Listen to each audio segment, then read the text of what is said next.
গুরুদেবকে সাদা বেনারসি জোর পরিয়ে সাজানো হলো।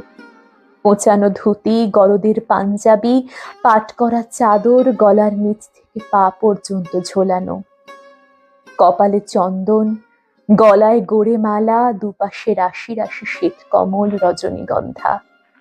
বুকের উপরে রাখা হাতের মাঝে একটি পদ্মকোরক ধরিয়ে দিলাম। দেখে মনে হতে লাগলো যেন রাজবেশে রাজা ঘুমোচ্ছেন রাজসজ্জার উপরে। একে একে এসে প্রণাম করে যেতে লাগলো নারী পুরুষে। ব্রহ্মসঙ্গীত হতে লাগলো একদিকে শান্ত কণ্ঠে। ভিতরে উঠোনে নন্দদা সকাল থেকে তার নিজের কাজ করে যাচ্ছিলেন।